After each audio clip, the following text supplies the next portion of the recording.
ঘরের জানালা বন্ধ করে মোহিত আরামে বসেছিল, ভুলবশত ভিতর থেকে দরজার চাবি লাগানো ভুলে গিয়েছিল।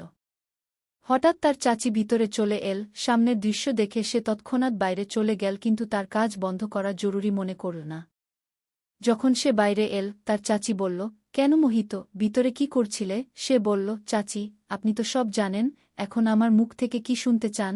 তখন চাচি বললেন, ঠিক আছে, কিন্তু তোমার কাজ বন্ধ করা উচিত ছিল। তখন সে বলল, চাচি, আমি কি করে জানতাম আপনি ঠিক সেই সময় ঘরে চলে আসবেন? যাই হোক, আমি কিছু ভুল করছিলাম না কি? তখন চাচি বললেন, সেটা কথা নয়, কিন্তু তুমি তো জানো, যখন কেউ সেই কাজ করতে দেখে, তার মনও সেটা করতে চায়। তখন মোহিত বলল, তাহলে চাচি, আপনিও এসে যান। চাচি বললেন, আমার মনও খুব করছে, কিন্তু তুমি তো জানো, তোমার চাচা কয়েকদিন ধরে বাইরে গেছেন, আর আমি একা সব কিভাবে করব? তখন মোহিত বলল, চাচি, যদি আপনি খারাপ না নেন, আমি আপনার সাহায্য করতে পারি, আমি আপনার সাথে ভালোভাবে সব কাজ করতে পারি। তখন চাচি বললেন, তোমার মাথা খারাপ হয়ে গেছে। এর আগে যে চাচি আর কিছু বলতে পারলেন। মোহিত তৎক্ষণাৎ সেখান থেকে চলে গেল। যাই হোক, সে তো তার চাচির সাথে অনেক আগে থেকেই সেই কাজ করতে চেয়েছিল, কিন্তু বলার সাহস পাচ্ছিল না। কিন্তু আজ চাচি তাকে দেখে ফেলেছিলেন, তাই আজ কথা বলার সঠিক সময় এসে গিয়েছিল এবং সঠিক পরিবেশও ছিল। তাই সে তার কথা বলে দিল। এ থেকে সে একটি বিষয় বুঝতে পেরেছিল যে, কথা বলারও একটি সঠিক সময় থাকে এবং যখন সঠিক সময় আসে, তখন কথা বলে ফেলা উচিত, কারণ সেই সময় কথা পূর্ণ হওয়ার বেশি সম্ভাবনা থাকে। এক রাতে চাচা এবং চাচি ছাদে কাজ করছিলেন, তখন মোহিত তাদের এই সব করতে দেখছিল। সে কিছুক্ষণ দাঁড়িয়ে দেখল যেন তার সামনেই একটি চলচ্চিত্র চলছে। সে চাচা চাচিকে দেখে খুব উপভোগ করছিল। চাচা তার পুরো শক্তি দিয়ে কাজ করছিলেন। এখনও মোহিতের বিয়ে হয়নি এবং সে 23 বছরের ছিল। তার চাচি খুব সুন্দর এবং আকর্ষণীয় ছিলেন, তিনি সবসময় তার সাথে মজা করতেন।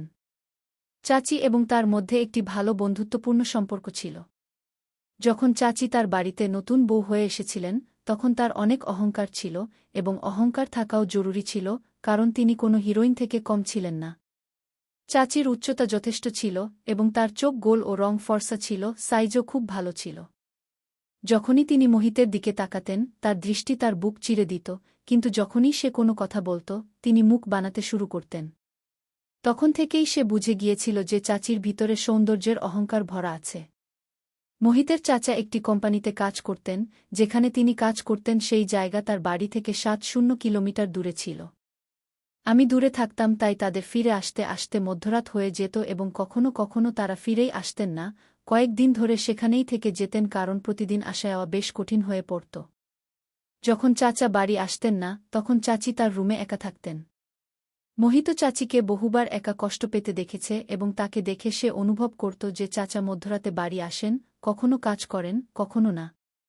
চাচির যতটা ভালোবাসার প্রয়োজন, চাচা ততটা ভালোবাসা তাকে দিতে পারছেন না, এই বিষয়টি সে ভালোভাবেই বুঝে গিয়েছিল।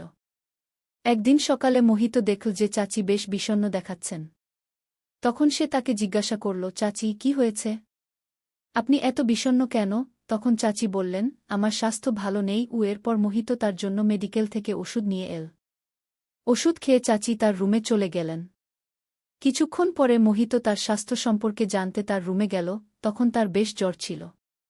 তখন সে বলল, চাচি, আজ চাচা বাড়ি আসবেন কি? তখন তার চাচি বললেন, তিনি অফিসের কাজে কয়েকদিনের জন্য বাইরে গেছেন। তখন মোহিত ভাবল, এখন কি করা যায়? চাচির অবস্থা তো খারাপের দিকে যাচ্ছে। তার মনে পড়ল যে তার এক বন্ধুর বাবা ডাক্তার। সে তাড়াতাড়ি তার বন্ধুকে ফোন করল এবং বলল, ভাই, তোমাকে একটা কাজ করতে হবে। তখন সে বলল, হ্যাঁ ভাই, বলো কি কাজ? তখন সে বলল, তুমি তাড়াতাড়ি তোমার বাবাকে আমার বাড়িতে পাঠিয়ে দাও, আমার চাচির স্বাস্থ্য খুব খারাপ হচ্ছে।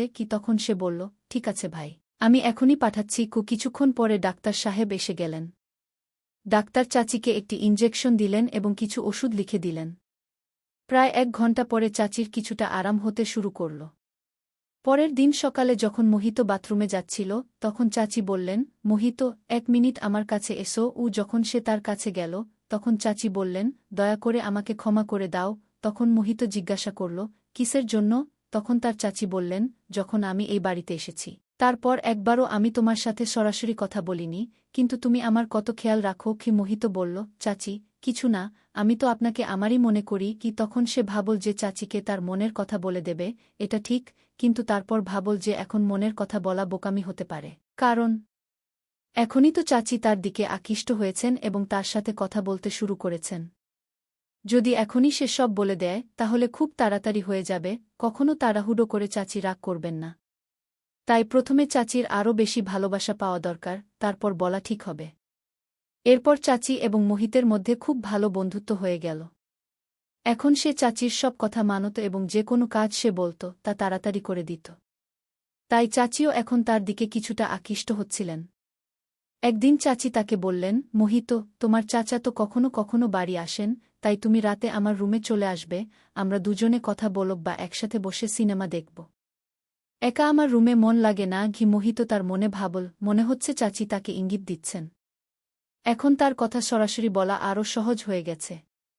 এখন যে কোনো সময় সুযোগ পেলেই তার কথা বলে দেবে। তারপর সে চাচির রুমে গেল। চাচি বাড়ির কিছু কাজ করছিলেন। চাচিকে দেখে তার মন চঞ্চল হয়ে উঠল এবং সে তার রুমে গিয়ে মোবাইলে ভিডিও দেখতে লাগল। ভিডিওর আওয়াজ ফুল ছিল, যা পুরো রুমে শোনা যাচ্ছিল। সে বাইরের দিকে মুখ করে রেখেছিল যাতে রুমের দরজার দিকে কেউ আসলে তা বোঝা যায়। কিন্তু মোহিত তার মস্তিতে ভিডিও দেখছিল এবং আওয়াজ উপভোগ করছিল। তারপর সে টেরও পায়নি যে কখন তার চাচি রুমে চলে এসেছেন। চাচিও পিছনে এসে সেই ভিডিও দেখতে লাগলেন, কিন্তু মোহিতের তা টেরই পেল না। তারপর চাচি হালকা করে কাশলেন এবং যখন মোহিত ভিডিও থেকে চোখ সরিয়ে দেখল, তখন পিছনে তার চাচি দাঁড়িয়ে হাসছিলেন। তখন সে তাড়াতাড়ি ভিডিও বন্ধ করে দিল এবং একদম ঘাবড়ে গেল। চাচি তার কান ধরে বললেন, এখন কেন বন্ধ করলে? তুমি ভয় পেয়ে গেছ? তখন সে কিছুটা হেসে এবং কিছুটা ঘাবড়ে গিয়ে বলল, হ্যাঁ চাচি, ভয় তো লাগেই যখন কেউ ভিডিও দেখতে দেখতে ধরে ফেলে। তখন চাচি বললেন, ভালো, এখন তোমার ভয় লাগছে? তখন তো ভয় লাগেনি যখন রুমে ভিডিও দেখছিলে। তখন সে বলল, চাচি, কি বলবো, রুমে কি আছে জানি না, যখন একা থাকি তখন মন চঞ্চল হয়ে ওঠে। তারপর সে চাচির হাত ধরে বিছানায় বসল এবং বলতে লাগল, চাচি, আমি আপনাকে একটা কথা বলতে চাই, যদি বলি তাহলে তুমি রাগ করবে না তো? তখন চাচি বললেন, তুমি যা ইচ্ছা বলো, আমি রাগ করব না। তখন তিনি বললেন, যদি আমার রাগ করার ইচ্ছা থাকত তাহলে তুমি যা করেছ তা দেখে আমি তোমার চাচার কাছে অভিযোগ করতাম। এটা শুনে মোহিত সে একটু নিচে তাকাল এবং তারপর বলতে শুরু করল, চাচি, যখন আপনি প্রথমবার এই বাড়িতে এসেছিলেন তখন থেকেই আপনি আমাকে খুব পছন্দ করেছেন। তখন চাচি হেসে বললেন, আচ্ছা, তাহলে বলো, কি করব? তখন মোহিত বলল, চাচি, আমি আপনার সাথে একবার চাচি বললেন, মোহিত, কিন্তু এটা কিভাবে সম্ভব? যদি এ কথা তোমার চাচার কানে যায় তাহলে তিনি আমাকে ছাড়বেন না। তখন মোহিত বলল, চাচি, আমরা ঘরের লোকের চোখ এড়িয়ে কাজ করব। চাচি বললেন, না, আমি তোমার সাথে সেসব করতে পারব না। তখন মোহিত বলল, চাচি, আমি আপনাকে প্রতিশ্রুতি দিচ্ছি, এ কথা আমাদের দুজনের ঘরের কেউ জানতে পারবে না। চাচি বললেন, কিন্তু মোহিত, আমি তোমার চাচি। মোহিত বলল, তাতে কি? আমরা তো কিছু ভুল করছি না। তখন চাচি বললেন, তুই তো জানিস তোমার চাচা অর্ধরাতে বাড়ি ফেরেন ক্লান্ত হয়ে।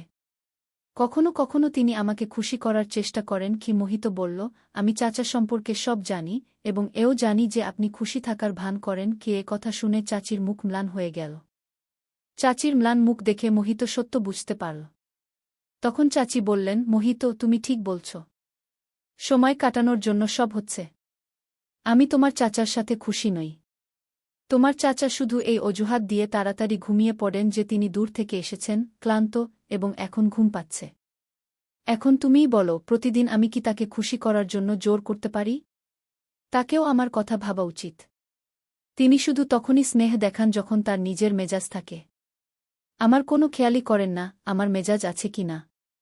তিনি শুধু নিজের কথাই ভাবেন। এসব কথা শুনে মোহিত হতবাক হয়ে বলল, চাচি, তাই তো আমি আপনার এত খেয়াল রাখি। তাই তো বলছি আমি আপনাকে খুশি করতে পারি। চাচি, আমি আপনার প্রতিটি অনুভূতি ও ব্যথা বুঝি। তখন চাচি তার হাত ধরে শক্ত করে চেপে বললেন।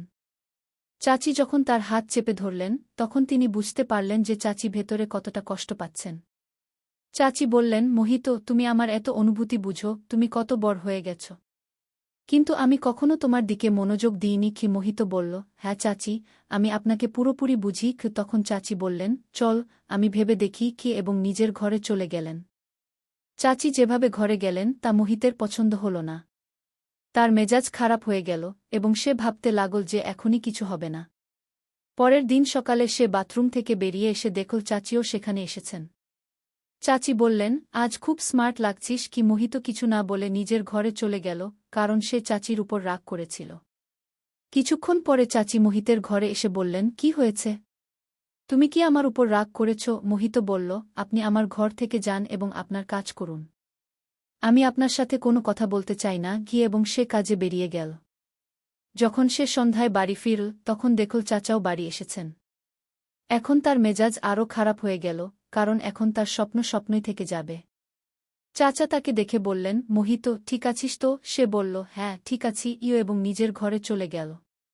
কিছুক্ষণ পরে চাচা তাকে ডেকে বললেন, মোহিত, এসো, খাবার খেয়ে নিই। তখন সবাই মিলে খেতে বসল। মোহিত চাচির দিকে তাকিয়েছিল এবং চাচিও তাকে দেখে হাসতে লাগলেন এবং চুপ থাকার ইশারা করলেন। চাচা মোহিতের আগে খেয়ে বাইরে চলে গেলেন, কিন্তু মোহিত ধীরে ধীরে খাচ্ছিল। চাচি তার কাছে এসে বললেন, কি হয়েছে মোহিত? তুমি কি আমার উপর রাগ করেছ? মোহিত বলল, হ্যাঁ। চাচি বললেন, তুমি আমার কথা কেন বুঝছ না? এটা ভুল। মোহিত বলল, এতে ভুল কি? চাচি বললেন, তুমি তোমার ঘরে গিয়ে খেয়ে ঘুমিয়ে পড়ো। মোহিত বলল, আমি ঘুমাব কি না তা নিয়ে আপনার কি? আমি আজ রাতেই বসে থাকব। বলে সে নিজের ঘরে চলে গেল। সে মনে মনে ঠিক করল যে এখন যা হোক, একবার হলেও তার স্বপ্ন পূরণ করবে। যখন সবাই ঘুমিয়ে পড়ল, মোহিত তার ঘরের দরজা খুলে রাখল, যাতে চাচি বুঝতে পারেন যে সে ছাদে যাচ্ছে। সে ছাদে গিয়ে 2 মিনিট বসে থাকল। তখন সে পায়েলের আওয়াজ শুনতে পেল। পিছনে ফিরে দেখল চাচি ছাদে আসছেন। চাচি তার পাশে বসে বললেন, তুমি পাগল হয়ে গেছ? এত রাতে ছাদে কি করছ? তখন মোহিত বলল, আমি যা ইচ্ছা করব তাই করব। আপনি নিচে যান। তখনই চাচি তার হাত ধরে নিজের হাতে নিলেন এবং বললেন, মোহিত, ভেতর থেকে আমিও তোমার সাথে কি? এতটা বলার পর একটু থেমে আবার বললেন, কিন্তু এখন আমরা সেই কাজ করব না, কারণ এখন এটা আমাদের দুজনের জন্যই ভালো হবে। কিন্তু যে কাজ তুমি আমার সাথে করতে চাও, একদিন তুমি অবশ্যই করবে। শুধু একটু ধৈর্য ধরো। চাচির কথা সে বুঝে নিল এবং বলল, ঠিক আছে চাচি। সকালে আবার চাচি বললেন, মোহিত, আমার কথা মন দিয়ে শোনো। আমি বলেছি না বলে দেব। তারপর সকাল হলে মোহিত এবং চাচি চা পান করছিলেন, তখনই চাচা এসে বললেন, আমি তোমাদের দুজনকে একটা কথা বলতে এসেছি। এখন আমি আর কখনো ফিরে আসব না। আমি অফিসের কাজে বাইরে যাচ্ছি এবং প্রায় 3 মাস পরেই ফিরব। তখন চাচা বললেন, মোহিত, এখন এই ঘরের দায়িত্ব তোমার। তোমার চাচির ভালোভাবে খেয়াল রাখবে। মোহিত বলল, চাচাজি, আপনি নিশ্চিন্ত থাকুন। আমি এই ঘরের দায়িত্ব ভালোভাবে সামলাব। আর চাচির কথা হলে তারও আমি পূর্ণ খেয়াল রাখব। আপনি শুধু নিশ্চিন্ত থাকুন।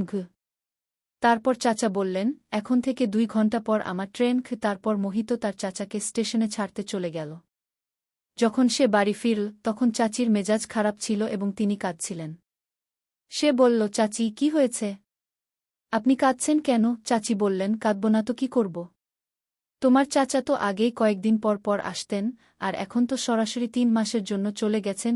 কথা বলে তিনি আরও কাঁদতে লাগলেন। মোহিত চাচিকে বিছানায় বসিয়ে বলল, চাচি, কোনো কথা নেই। চাচাকে তো তার কাজের জন্য যেতেই হতো। আর আমি তো আছি আপনার সাথে, আপনার খেয়াল রাখার জন্য। কথা বলতেই চাচি মোহিতকে জড়িয়ে ধরে ফেললেন। এরপর আর কোনো কথা না বলে চাচি তার সাথে শুরু করে দিলেন এবং কথা এগোতে লাগল।